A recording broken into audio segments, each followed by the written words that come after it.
Can anyone hear me? Thomas? Mic check. Mic check. Can hear you. Good morning. Morning, guys. What's going on? Talk about a big announcement this morning. Bills Jets Week 1 Monday Night Football. Let's go. Yeah, I mean, I don't know how to feel about this one. Week 1, I hate almost every year in general. It's so wonky league wide. I always feel like you just don't know. A paper could tell you everything you could look at the film, but you just don't know these teams. And I've just seen really weird Week 1 games, and to be in a spotlight game just feels a little even more weird. My anxiety will be in an all-time high just with week one being in prime time. That's tough for me as a fan to just turn off the anxiety of all that can go wrong in those moments. It's just scar tissue of the drought, I guess. Those Jets games are typically weird though. So I mean, just True, knowing like true. knowing how the Bills have done in prime time and it being sort of leveling the weirdness playing field, I guess. Like I Yeah. actually really like that matchup being in week one, especially it being the road game. I think you made the point a few minutes ago, getting that MetLife turf out of the way in week one. Oh, So although I did not realize Yards Per Pass just posted, Greg shared it to our DM group, that this should have been bigger news, in my opinion, in the NFL because of what a story it was during the years. That turf that is in MetLife, and I think a couple other stadiums still maybe, but MetLife has been notoriously the worst, was replaced oh, that's this nice. spring. Yeah, but it shouldn't that have been a bigger story, do you think? Yeah, I mean, yeah, Like I we guess follow so. football pretty closely, and I totally missed on that one. Well, it would have been like the 19th strangest or big thing to happen this offseason. Yeah, but it's just, there's like football coverage. I don't know. I felt like that would have been more talked about. It was a real talking point amongst like, does the players' union step in at some point with some of these turfs and the lack of safety? And now we hear, the Bills are very methodical in their approaches and they look at numbers for everything. And them switching to grass isn't just like, oh, we like the idea of having natural grass in Western New York. Like that's a decision based on injury data and prevention of play. Like we know Sean McDermott doesn't even want to really practice on turf or do anything to do with turf. So You got I two just think franchises there playing at MetLife. I mean, it should have happened a while ago. It's good that it's happening, that it has happened though. in the biggest market in the NFL where you're getting most of your primetime games, like it's a lot of football being played on that terrible turf. So I just thought it would be a bigger story. And from my understanding of what I've just read, they still switched to a different type of turf, which I don't know if that's better or not. We'll see. I guess sometimes it takes years to get the data about how bad some of this turf is too. Did you guys see that it's going to be Cowboys and Giants Sunday Night Football in MetLife too? They're going to have back-to-back like games. Gross. I mean, that's better than it has been years past. There's something about the NFC East of just constant jamming it down our throats. But at least the Giants are somewhat exciting now. I had to listen to Damian Woody this morning say that the two best divisions in football are the AFC East and the NFC East, which I was stunned. Yeah, imagine I'm trying last to think. offseason someone saying that. Right. Yeah, I'm trying to think of even more competitive ones. I do think the AFC North will be more competitive than they're being thought of right now. Like if the Ravens can stay healthy, I actually like the Steelers quite a bit. I like Kenny Pickett quite a bit, and obviously the Bengals are a top tier team. But yeah, I think it's got to be those two, right? I mean, there are question marks for sure around like the Broncos and the Raiders with some big changes, but if those teams Sure. can pull it together, the West could be more competitive than, closer to what we thought it would be in terms of being competitive last year. Broncos probably have the biggest opportunity for to have that like big for 1 year turnaround, right? They still have you know, they still have a great defense.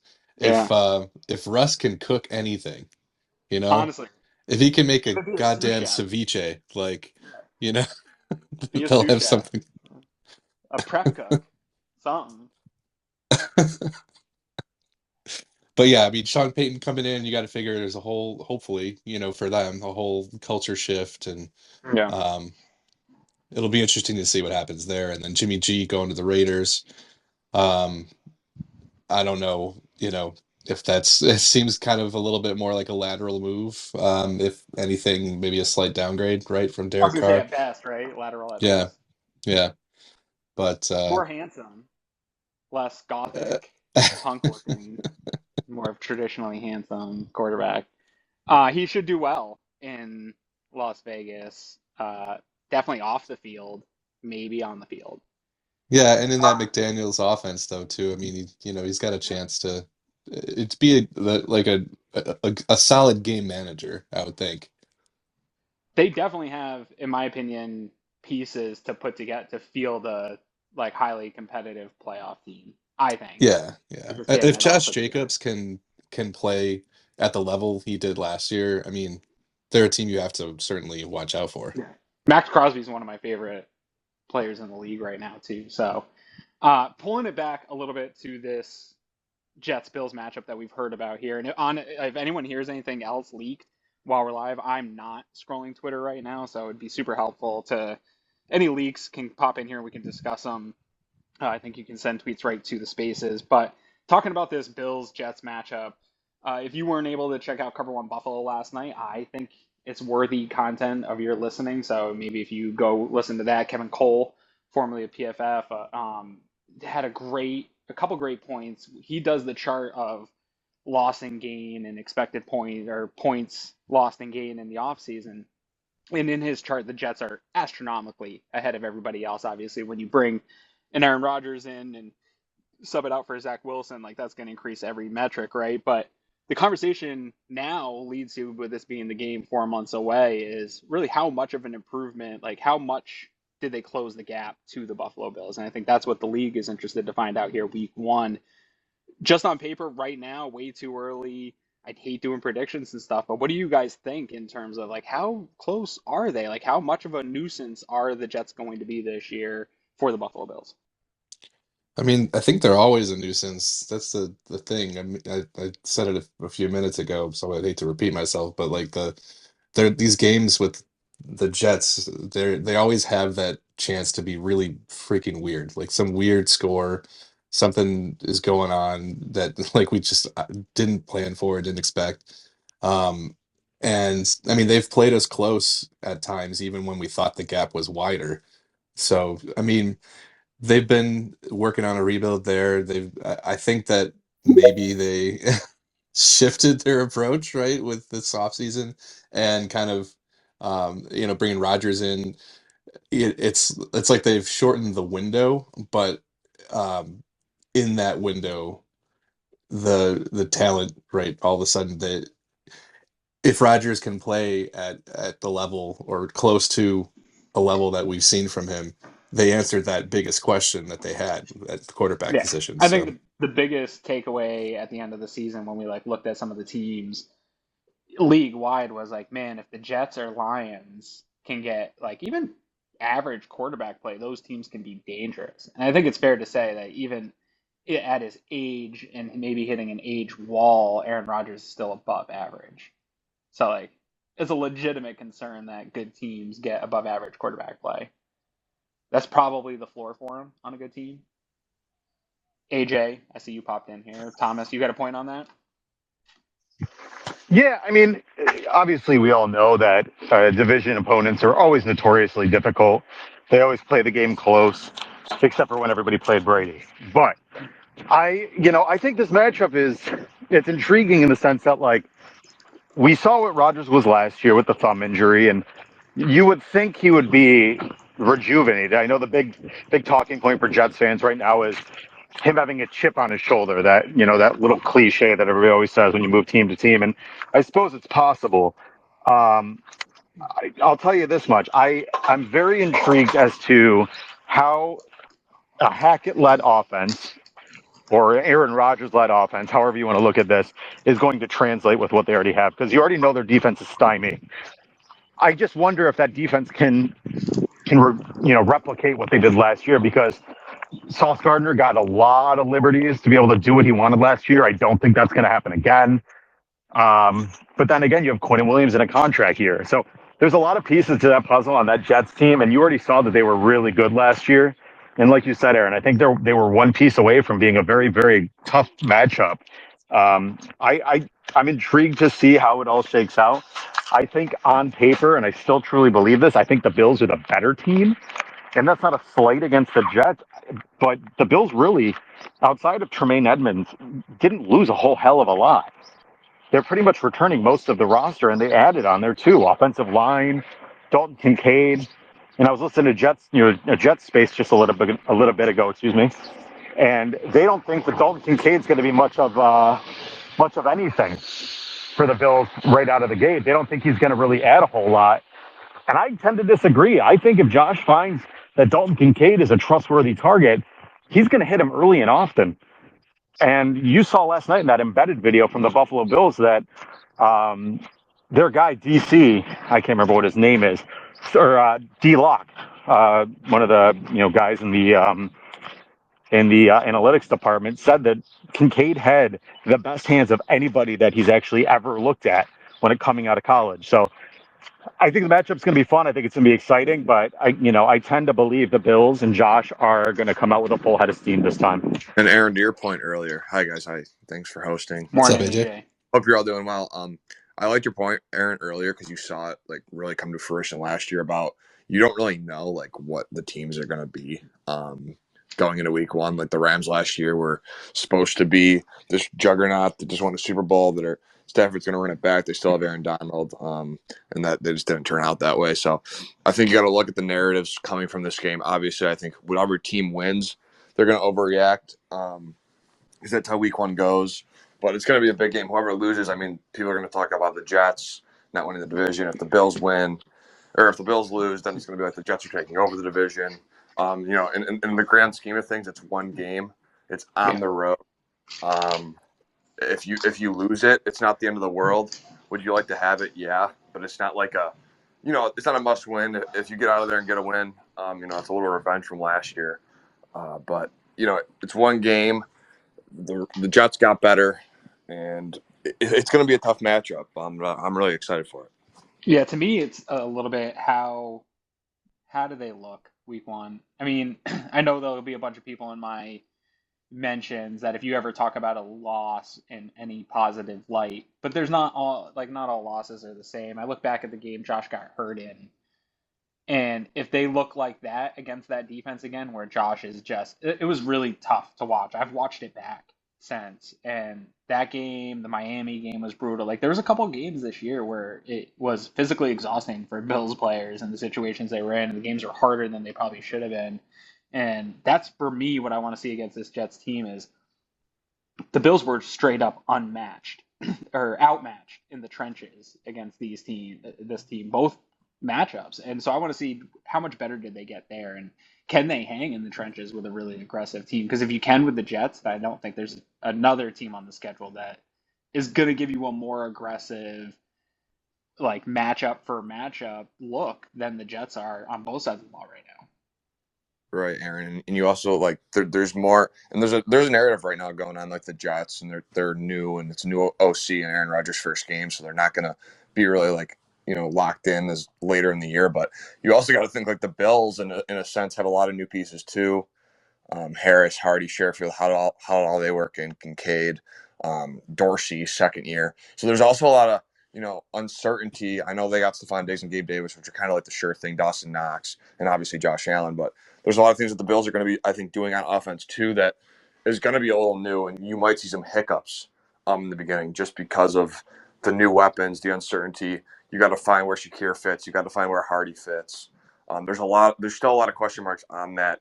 But when you get past Diggs, Davis, and Knox, where do all those pieces fit? And hopefully we get to see the beginning of that on Monday Night Football against the Jets. But that could take a little bit longer to occur, and that's okay because it takes time to.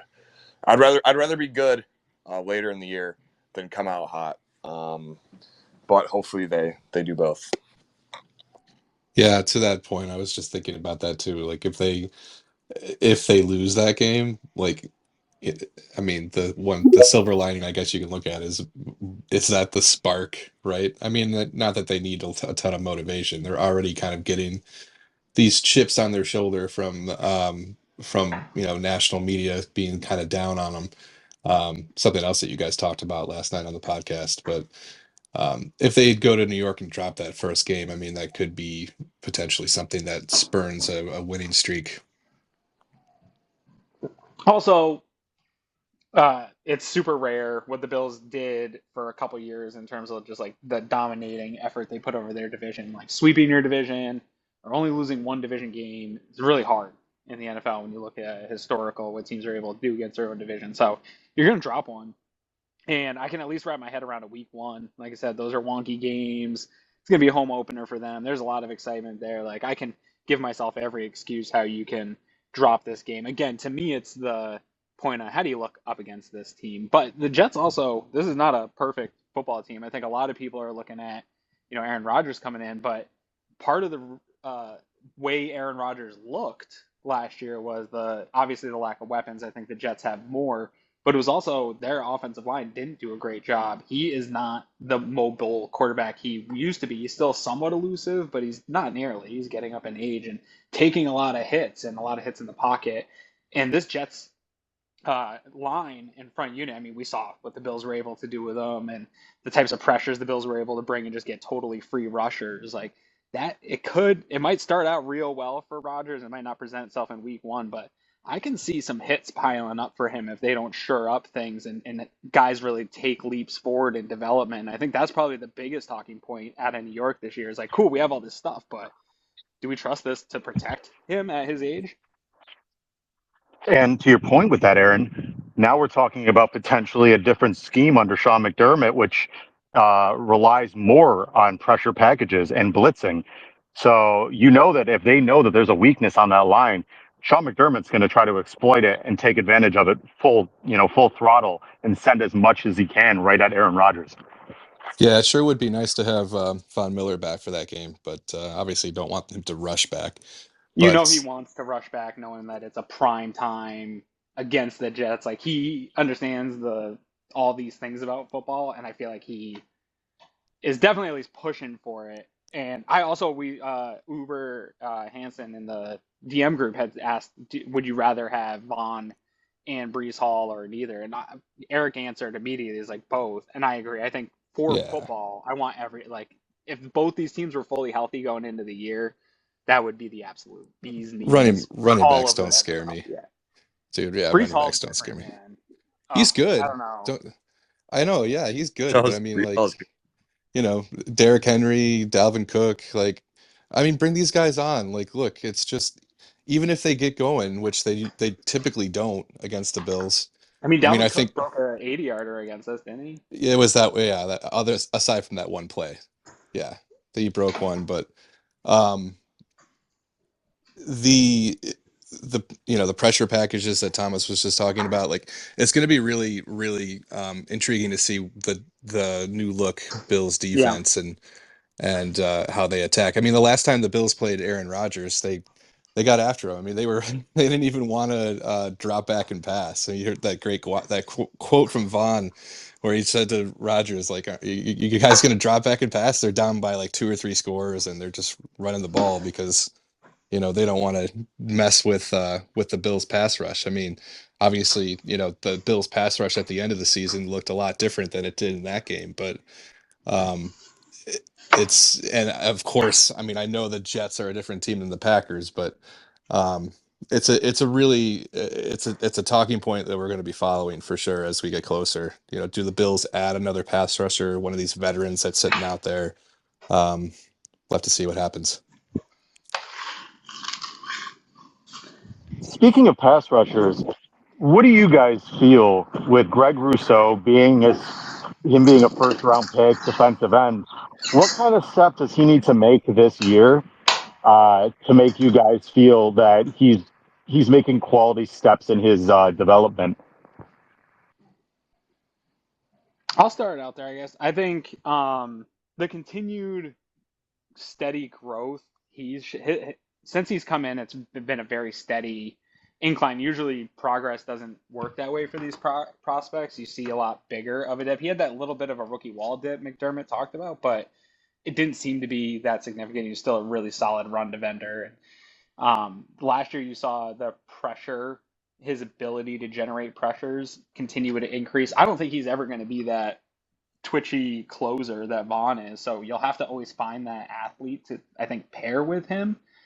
But I think he's pretty close to getting towards his ceiling here. And as long as I can see that, like, define where that ceiling is maybe this year, and play to the high end of his ability. But I think he's a really nice piece along a defensive line, but I don't think he'll ever be that top end edge rusher league wide that we see from like the top half first round picks. He's still probably a second round grade value player, and that expectation should still be on him, not the first round expectation. Yeah, I would like to see maybe a double digit, like 10 sacks. I would like to see him get his hands up on the ball more if he's not getting to the rusher because he's got that long frame. I think seeing just him making plays on the field, like more than sacks, he's a good run defender. So I just want to see that all come together. I want to see him get involved in multiple facets. I want to see him against the run. I want to see him get his hands up, on passing downs. I want to see some impact plays. He's done it before. He did it his rookie year against Kansas City when he tipped the ball to himself and made the pick. And then you kind of saw him disappear. Last year it was a little more consistent. So I just want to keep seeing that kind of continue here. Maybe get into that double-digit sack mark. Hopefully Vaughn comes back, helps him out, and then Rousseau can excel and hopefully keep improving. And I agree with Aaron. He's probably not going to be your top defensive end, but he can still be an impact player on a Super Bowl team. And I think for him to take that next step, it's just doing more things other than getting to the quarterback. It's getting involved in other parts of the game. I will say this. I would not be surprised at all if he does take that leap, and I think a big part of that is going to be due to how McDermott adjusts the scheme a little bit or adjusts some of the sub-packages you'll see. I think a more pressure-minded defense, a more attack-minded defense is going to play into Rousseau's strengths more because now that you're adding in extra pass rushers, maybe some new looks that different disguises you might see. I think Rousseau is going to benefit from that. And also, I think Rousseau's numbers last year could have been even better if the line had stayed healthy because I think he would have been able to have some more versatility with Rousseau because I know there were times where they were lining him up on the interior of the line as well. And I think having him come up over the middle, over the edge, and being able to play with that is something that would have definitely made his numbers a lot better. So I think this season I'm expecting to see that leap. Not even just speculative. I think it's going to happen. What about a real interesting one for me is Ed Oliver, and obviously being in a contract year, the uncertainty. Obviously, Buffalo has not prioritized an extension with him. He seems like the kind of player that if it's ever going to pop to get to where he was drafted, it's going to be in the year that he's due for a contract. Do you think this is the year for him, or should we expect kind of more of the same of a above average disruptor, but the stats aren't ever going to be crazy, but he'll be disruptive and a bit of a flaw at times for his size? Is that all just going to stay the same, or is he going to explode here? My gut feeling on Ed Oliver is improvement, but not by much. And I don't think it's hard to say truly because I think Ed got kind of a bad shake in the beginning of the year last year. Like when the line was healthy, he got hurt early on. I believe it was his, correct me if I'm wrong, it was a calf injury or a hamstring injury or something along those lines, something soft tissue. It was his ankle, I think. So when that happens, it's obviously going to set you back a bit, especially when, you start out the season, the line's healthy. It's a lot of expectation. You have to take a couple weeks. You come back, you're obviously not 100%. And it's going to affect you. And then, you get to later in the year, Vaughn goes down. There's not as much edge depth. And then the interior of the D-line, offenses are starting to change how they protect. And Edge is getting double teamed. And now you're looking at an undersized Ed Oliver dealing with a double team. And as much as we'd like to see him break through that, it's not totally realistic to expect it. I think Ed can have a good year. He can have a marginal step forward, but it's going to rely on the health of the line. It's going to rely on a lot of different factors that it's not just Ed, but what's around him. And I think if they can somehow manage to keep the line healthy this year, or at least make this a more, again, attack-minded defense where maybe the line doesn't need to be fully healthy for it to still be effective because just what McDermott's throwing at offenses is effective, then I think Ed can have a good year. But I don't think the expectation for Ed should ever be like that explosion, like a Donald-esque type of season, because I just don't think it's realistic. I think we know who Ed is at this point, and I think Ed could, at his very best, be good, but I don't think it's something where he'll ever be that kind of elite player unless the circumstances around him are perfect. Hey, Chris, I'm going to kick this to you to start, and then everyone else is welcome to come in. I'm on Football Outsiders. Currently, I love Football Outsiders despite everything they're going through on the back end. They have great people that work for them, and they provide great data and resources to the football community. I'm there looking at the snap counts here at the defensive line last year. DaQuan Jones was at 61.2% of snaps, Ed Oliver at 50.1, Greg Rousseau 44.1, Shaq Lawson 44.4. Obviously, Von Miller impacted by injury at 42%, but then obviously you have a bunch of guys in the 30s here: Basham, Settle, Epinesa, Phillips. With the addition of Apuna Ford, right? You see Ed Oliver sitting at that 50%, DaQuan Jones sitting at 61. Like, how do you think those cups of water shift in the percentages of who gets what with adding a Ford into this interior? Probably my first reaction is probably not too much. I think he just like takes Settles and a little bit off of everybody else. Yeah, I mean, it's gonna be so. Is he going to Settle down the depth chart? I feel like it seemed, based on the way they both played last year, it seems that way. But like, then are you carrying 5 interior guys, and are you working all of them into the rotation? If so, then probably the snap counts go down, the percentages go down a little bit to accommodate that. But I think it's probably more likely, at least for Ed, that you're going to see something similar. Maybe a uptick if he's balling out. And to the last question about like projecting Ed for this year, I think it's really up to him, right? Like, hasn't consistency been the biggest issue so far during his tenure? Like, if he can find the focus and the drive to be out there giving it his all, like, consistently, he maybe gets that snap share up for him. Yeah, Chris. Yeah, I think with that. Go ahead. Go ahead, AJ. I was just gonna add to it and just say I think it's a big year, obviously contract year. The energy he displayed when he got drafted by Buffalo is something that, like, I feel like translates to the field. Not consistently. I feel like he loved being picked by the Bills. He's had his moments. I think adding Poona Ford, having DaQuan Jones helps him. But I just want to see a big play from him in a big moment this year. A couple big plays from him in big moments. That's kind of the story of the defensive line for me this year. If any of those guys, Epinesa, Basham, Shaq, they need to make impact plays, and they getting to Mahomes and Burrow and these top quarterbacks is so important. And when McDermott's going to be more aggressive and relying on Trey White and Kyer Elam in the back end and the secondary more, I think it's very important that the defensive end does make a play in the big moment. That's the big thing for me. I think. Yep. Oh, I'm sorry. I'll say this. I think adding a guy like Poona Ford and having a guy like Jordan Phillips healthy is going to be imperative for Ed Oliver. Just the stress that it causes on an offensive line. I mean, you can tell that the longer enough you can put that type of pressure on an offensive line, the more they get worn down. And by the end of the game, it's just a lopsided affair. And even more so, when you switch to a pressure-based defense, that tends to bode well for the statistical side of a defensive tackle. I mean, you just know you're going to press that quarterback, and they're going to have to either step up, step back, or get out of that pocket. And, a guy like Rodgers, like you were saying, Aaron, who's not as mobile as he once was, if you can get a guy like, Ed Oliver, or excuse me, Jordan Phillips, or, a guy like Rousseau, or if Von Miller plays, causing that disruption, a guy like Ed Oliver might be able to eat more often than he would in the past. And then I think in general, we see contract years, those guys generally, the cream rises to the top. And we saw Tremaine Edmonds best year as a pro, 5th year.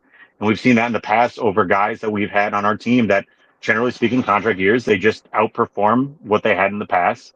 Uh, I think that this year you're going to see a better version of Ed Oliver.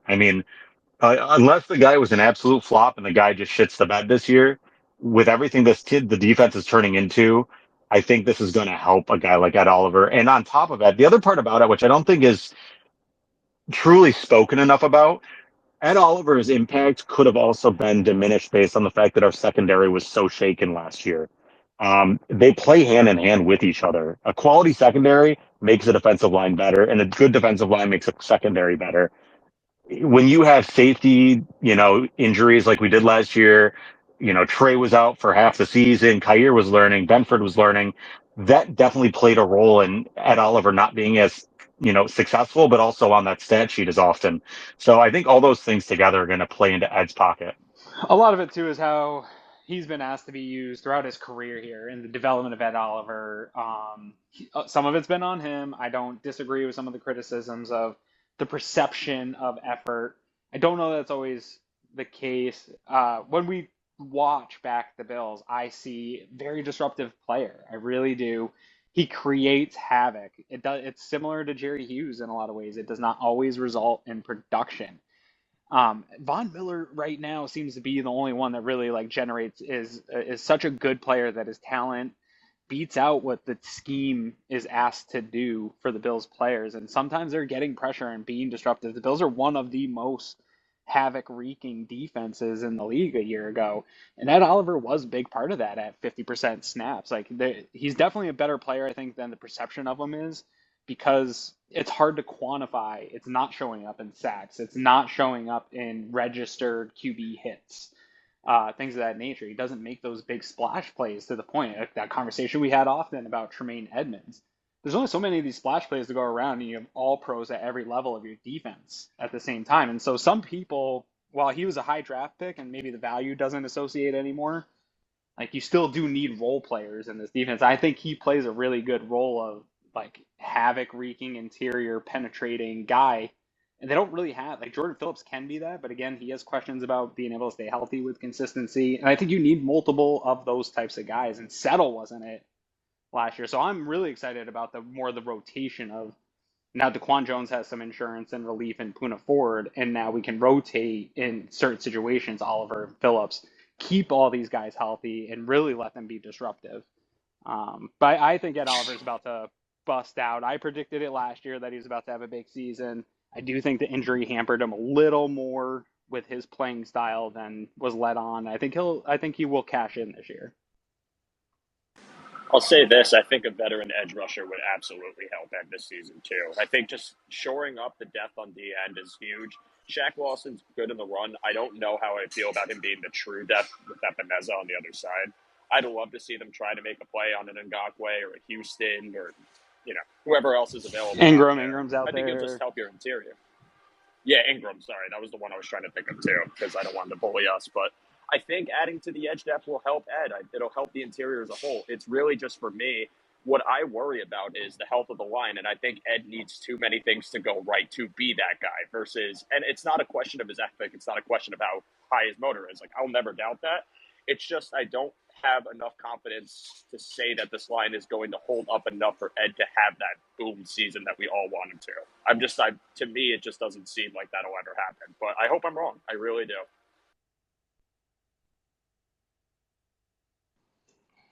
And your thoughts on Ed? Has any also schedule release stuff come out while we've been sitting here chatting?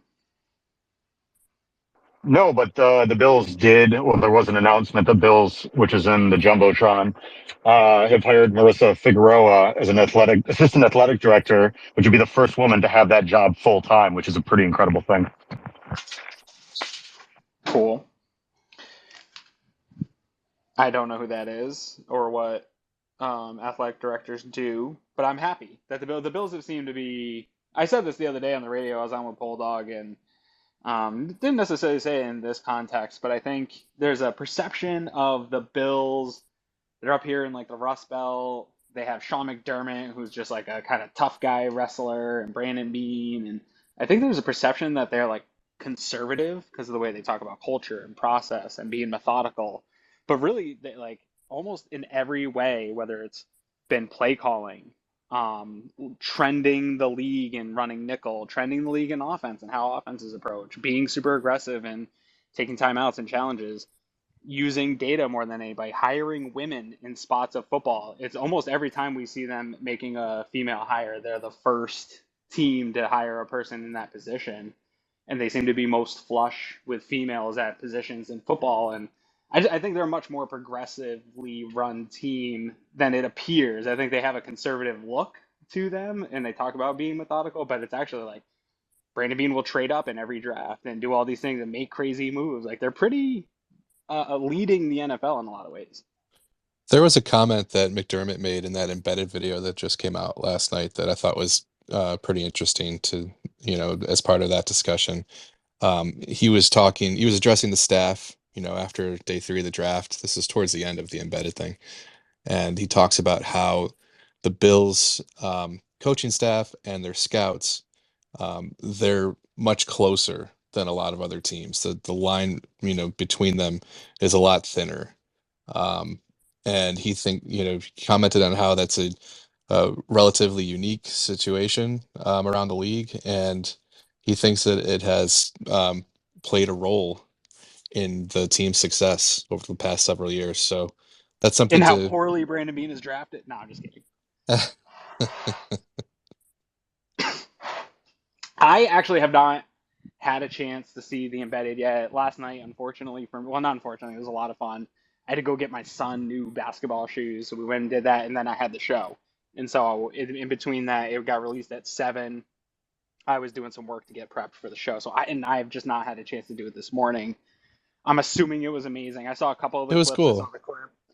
I saw the clip Air Raid shared of the analytics guy Thomas had mentioned earlier, talking about Dalton Kincaid being the best pass catcher that they've registered over the last 8 years, according to their data, which I thought was kind of cool insight to like they have their own proprietary analytics that they're using to quantify the quality of these prospects, which I thought was a pretty cool insight into that process.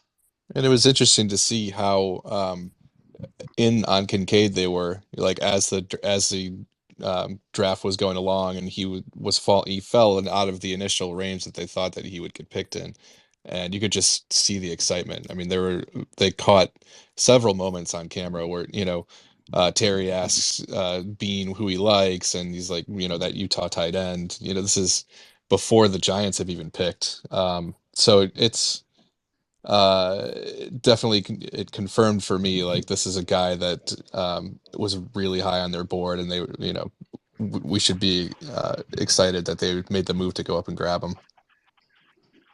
And Chris, speaking about Terry, which I thought was kind of nice, and I think Terry takes a lot of heat sometimes, and sometimes rightfully so. But I'll tell you this: the guy's a little bit endearing in the fact that when you watch that embedded video last night, he's not like Jerry Jones, right? He's not like other owners that are meddling and things. Oh yeah. But it's nice. It's nice to see that, one, he is involved. Obviously, he's got his daughter. He's got his son Matty there. But you could tell he's genuinely interested in what's going on, but in a more like inquisitive or onlooking type of viewpoint, which I thought was nice, because you always see that, like, sometimes ownership sometimes oversteps, but you could definitely tell that they allow the autonomy with Brandon Beane, Sean McDermott, and his entire staff to run the show.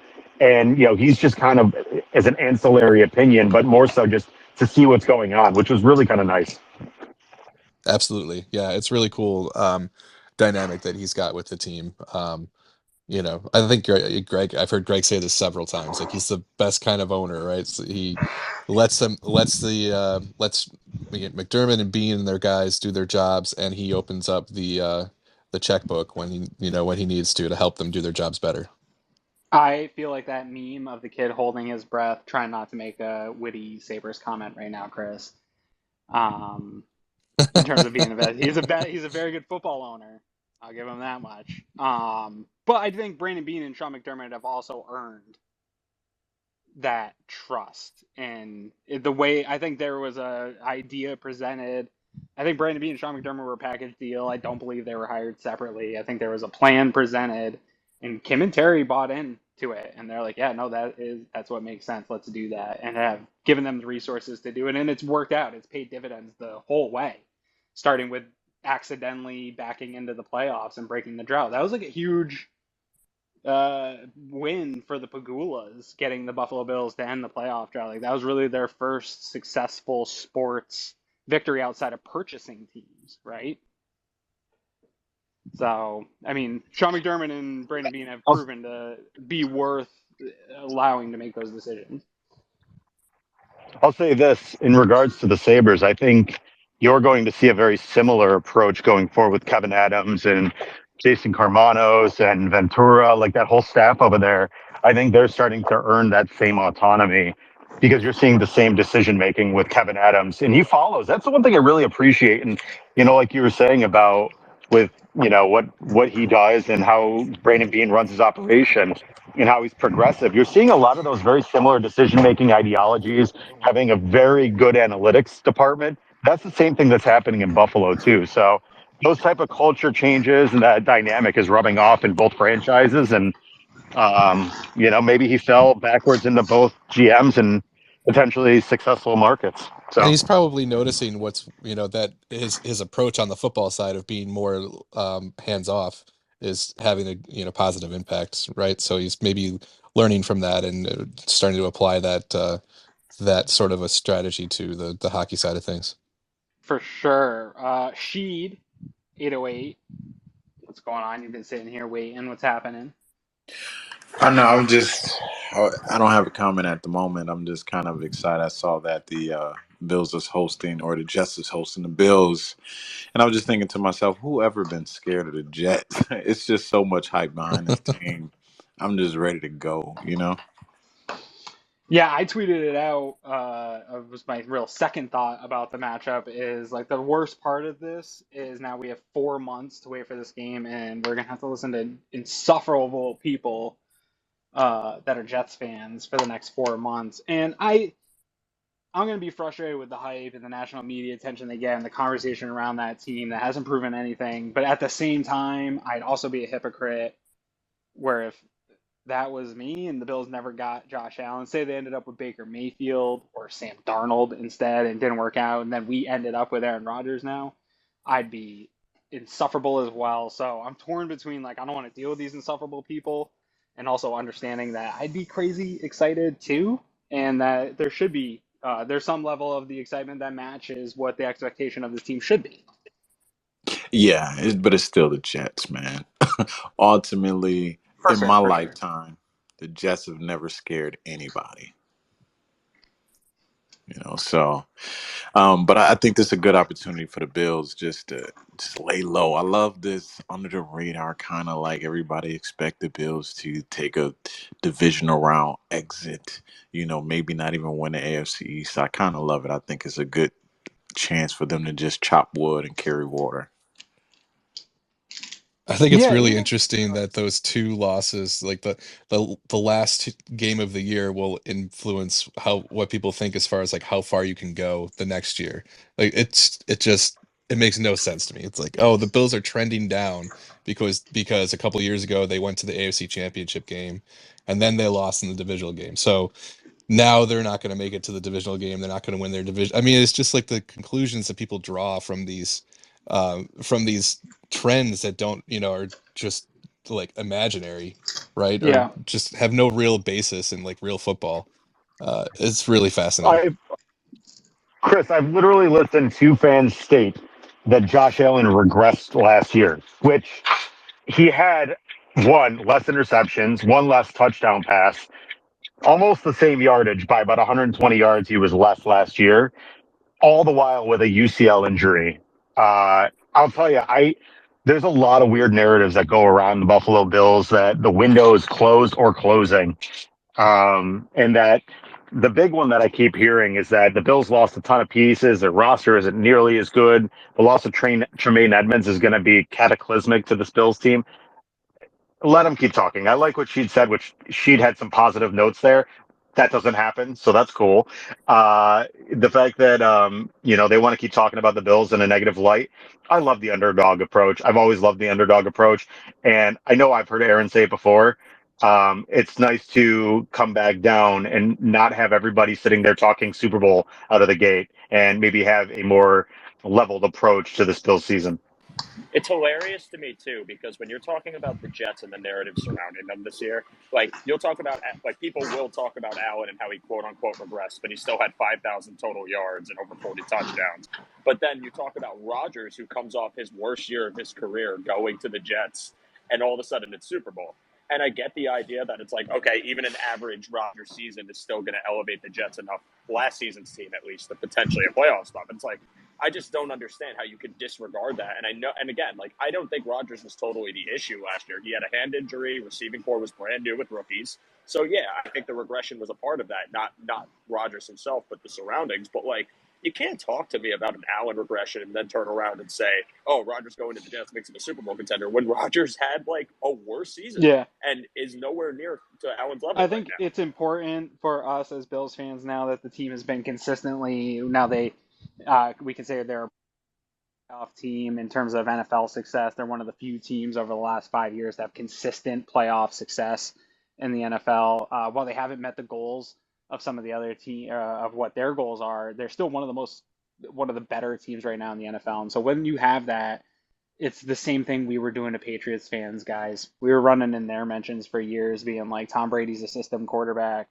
Somebody's going to figure this out. Whatever it was, whatever the narrative was, attacking the Patriots, trying to find flaws that probably didn't exist because of our own insecurities and hoping to catch up to them. So some of it is going to just be fans doing that, and you got to ignore it. I don't think there's any actual football people that believe Josh Allen regressed. I think people understand the context of there was an injury, Ken Dorsey's year one. He put up good numbers, but I think there is some narrative here that the Bills also have to go out and prove. Nobody's saying this isn't a top five team, except for whatever that guy that posted, Sam Acho posted it wasn't a top five team. Most reasonable people are saying the Bills are a top five team, but that there's these concerns. Can Ken Dorsey take a step? Can they fill the void of Tremaine Edmonds? Josh Allen and Stephon Diggs did end with some tension. There is some underlying something going on that needs to be resolved. I think it can, but there is some flaws in narratives surrounding this team that aren't unfounded and that the team does need to prove. And whether or not it's fair, and I don't think week one should be the spotlight where they have to prove that, the narrative that the media is going to create is going to be all based on week one. Yeah, and concerning Stephon Diggs, I'm taking the Bill Parcell approach. I'm tired of talking about the player. Okay, I mean, I understand he's a All Pro receiver, but I'm tired of talking about the player. Let's just, I mean, he's one. It's like a good and a bad thing with him, but I don't want to hear anything more about him. I don't want to see his suits and the Met Gala. I'm just like, okay, that's enough. You're going to get some of that with wide receiver position, I think, in general, when you have a really big, confident player. I also don't think the stuff that is between Steph Diggs and Josh Allen that happened on the sidelines is that rare in sports at a high athletic level when high pressure is on. Actually, I sent Greg an Instagram the other day. It was Kevin Garnett and Paul Pierce talking about their time in the Celtics, and they were having a terrible game. It was against the Heat, I think, and they were getting smoked, and they went into the locker room just fighting, yelling at each other, blaming each other, and just shit talking each other. Now, years later, they can sit and laugh about it because it is just part, like, you get, and I've never played at the high competitive level, but man, I've been in enough pressure situations where I get mad at people when they don't perform well. So I don't think there's anything crazy that is going on in Buffalo, but I understand that the narrative is that they have to fix it. Yeah, I mean, Aaron, you could look at the one video back in the day of when Peyton Manning sat there and chewed out Jeff Saturday on the sideline. Those were like best friends, literally best friends in the world, but you wouldn't have thought it in that moment. I think, the guys that are alpha males, the guys that are the best at what they do, they're going to want better. And when things don't always go right, I mean, they're going to have the Yeah. intensity that only somebody like him can Michael match. Jordan punched Steve Kerr in the face in a practice. Like they were teammates, and it was just practice, and he punched him. That's not yeah, we normal. That's psychopath behavior. But I'm just saying how competitive these people are. Yeah, no, and I get that, and plus it took me, until I was like 30 to actually become like a good leader, realize you don't really need to pull people. You don't really need to prove a point in public where you need to pull people to the side. I'm just like, maybe he hasn't learned that yet. Maybe, he hasn't learned there's a time and a place just yet. Because what is he? He's about to be 30 or 28, 29, something like that. Yeah, He'll be 30 in November. I want to applaud that point because I don't think that gets brought up enough when we talk about athletes in general, and especially in this day and age, that like these are really still young men. Like, dude, I'm about to turn 40 and I still haven't figured shit out. Like, um, and the pressure's all on them in big situations and stuff like that. And anything we're talking about here is bad. It's like it's all natural situations, but just think about the microscope these guys are under. The fact that we've been talking about this for multiple months since. I applaud that these guys are still maturing in the process in the public eye, and they need to be given some leeway with that. I'm never going to fault Diggs for being a competitor. I'm never going to fault him for being passionate. I think he's a human being. I think they were playing in a high-stakes game. Tensions were high. They were losing. And he saw red and got pissed and yelled at Josh on And the Josh sideline. sucked. I Straight also up. don't think He sucked against the Yeah, Bengals. well, Straight up. that's where I'm going with it too, because you talk about, this whole Diggs thing, but like I think a lot of fans are protective of Allen. I am too. I will be. He's our quarterback. We want him to be the greatest of all time. We're very protective of the player that's our Josh Allen. Like everything about him will come to his defense. But it's okay to be critical of Josh. It's okay to understand that maybe Diggs was right to be upset that Josh had a stinker. And I know Josh is pissed about it too. I'm not trying to dog on him. But like you're allowed to be critical of the quarterback in this situation. And I think a lot of people's protectiveness in Allen led to this kind of narrative or disdain of Diggs because he yelled at him. And it's like, Diggs was pissed. I was pissed. I didn't think Josh played well. And I think it's okay to say that. It doesn't mean I hate him. It doesn't mean he's not a great quarterback. It means he had a bad game at a bad time in a huge situation and didn't come up. And I think that's okay. He could get better. And Diggs had a right to be upset. Do I think I would have done the same thing Diggs did? No, but I understand the frustration. I think there's just, in a high-tension situation, there's times where your emotions can boil over, and it leads to that. Yeah. But I'm not going to hate on Diggs for it. I think he was just upset. And to frame it in some context, I yelled at my kids more this morning to get their shoes on to get ready for school than Diggs. Like, he just put his hands up and said one thing to Allen. So, again, just to frame the reference of what we are talking about here. Chris M., constant supporter, always in here. What's happening, man? I know you were waiting there. The floor is yours. Yeah, one thing about the whole Diggs-Allen situation, we don't know what was said, right? We don't know. And, I mean, who was sitting next to Allen was Joe Brady, who is a direct ear to Dorsey. So a lot of people will see this as like, oh, this is a Diggs versus Allen. Diggs is a drama queen type thing. But at the end of the day, it might have just been Diggs' frustration with the offense as a whole, not so much directly at Allen. That's one thing I try to look at is it was directed. He was facing Allen and Brady. So it's like it might have just been the whole offensive frustration so much, not just a frustration with Allen. I think it was just directed exclusively and 100% to Josh Allen. And maybe I am making an assumption. I think Allen put up one of his bigger stinkers in terms of what the moment was, what the team needed from its best player, what Ken Dorsey dialed up for looks. And there was a lot left on the field, and most of it offensively was just Josh Allen making the wrong decisions and seeing the wrong things, and really in a not typical way from him. I think if you go back and watch that game, some of it might have been the offensive line and the pressure he was getting, but Cincinnati didn't do anything crazy. I think Josh just played a really bad game. He had guys wide open. There was points left on the board, and I think that is where the frustration from playmakers came, is that stuff got dialed up. We give Ken Dorsey a lot of shit, and the bulk of the conversation's been about him. But I thought as the season went last year, he dialed up some creative looks. And I think in that Bengals game, he had them, and he knew what the Bengals were going to do and dialed up some looks that just were missed. And to Joe's point, I think we protect Josh quite a bit in those moments we need him to be the guy we say he is the most. That's fair, and that's one thing I was going to ask as well. Is like I don't want to, and I haven't gone back and watched the game to see if Diggs was open, if other people were left open, and Allen just missed it. And so that's a fair point, for someone that's gone back and looked at the game. And yeah, now that you mentioned that, then okay, maybe he was directed, his frustration was directly at Allen. But yeah, like the rest of you said, like these are competitors. It's frustrating with how close this team has got. You're going to have emotions, and hopefully they just, I trust Diggs and Allen to, reconcile differences. And I'm sure they both are way moved on and are ready for the next season. Let's not forget the Bills had to bring Thurman Thomas and Jim Kelly out in front of the media and have a scripted apology to each other for how they spoke to each other in the media, which in my opinion was a way bigger deal than anything's happened with this Buffalo Bills. I think it's just how we treat media and our response to everything these days, because Twitter is so reactive that we make things bigger than they are. Aaron, I mean, you could even go back to when, Stevie Johnson was held to the flame after he wouldn't stop with his antics. He had the why am I thinking? Why so serious?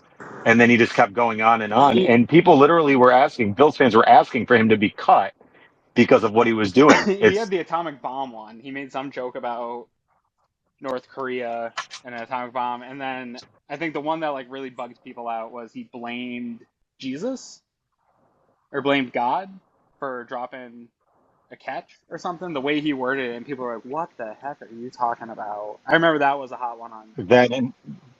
That was the reason why Bills Mafia started. And then he also had the Plexico Burris touchdown celebration.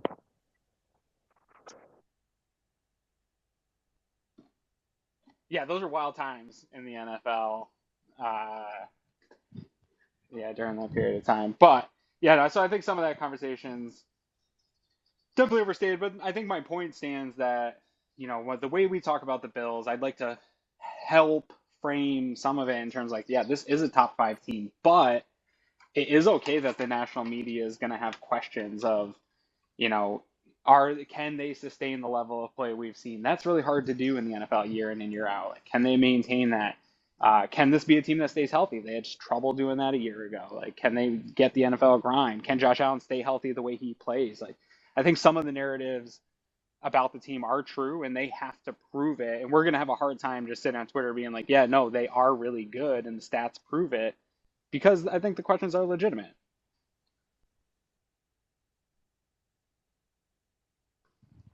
And with that, nobody has anything to say. Anybody got anything to plug here before I get out of here and enjoy some of this weather in Western New York today?